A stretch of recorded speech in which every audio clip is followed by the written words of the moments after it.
Kagocher membeyatab kot neking'oten ng'atutik nebo Kikuyuni ako kandoindet nebo chechang en bunge nebo boror Kimani Ichung'wa biikab emoni komatkoyan keketen ichek bolotet nebo bororyondit kobaten kokoshin en kibagenge akoteben kalyet karirtaen alak en kandoik choton ko mising chebunu kebeberta nebo kwen nebo emoni chekamwa kole kokondochi ichek bolotet nebo bororyondit. Na ndio nimewaambia hata siasa, wakati siasa zitafika, tusipige kura kwa madhumuni tu ya kupiga kura. Piga darubini, pima, angalia mahali unapiga kura. Hiyo kura itakuletea stima, itakuletea barabara, itakuletea mambo ya masoko kama ile inaendelea hapa. Na huyu Muasia hii week alikuwa kwa ofisi ya Principal Secretary wa Housing Mheshimiwa Hinga, na amemwahidi affordable housing, hostels na masoko zingine ambayo zitakuja hii constituency yenyu. Hata kwa siasa za nchi, tusikubali kupotoshwa kwa siasa za msingi wa ukabila.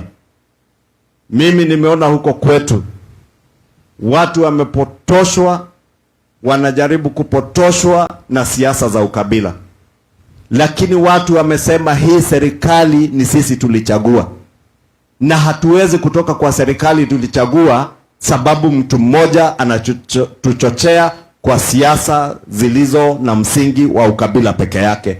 Tunataka kusikia kila kiongozi sera zake, mpango wake wa kazi, mpango wa kubadili maisha yetu, lakini sio siasa za chuki na uchochezi wa ukabila. Nitawaomba hata nyinyi watu wa Kitui, msikubali kuchochewa kwa siasa za chuki ama za msingi wa ukabila. Tuungane sisi wote kama Wakenya, kama Wakristo vile tumeungana hapa siku ya leo.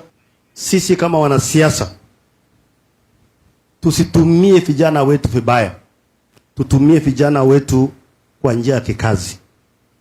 Na watu wote wangekuwa na ubiri kama wewe, nje ingeenda mbele sana. Na mimi nataka nikupatie pongezi kwa sababu maneno umetaja ni maneno ile huwa inasumbua sana kwa wanasiasa wengi.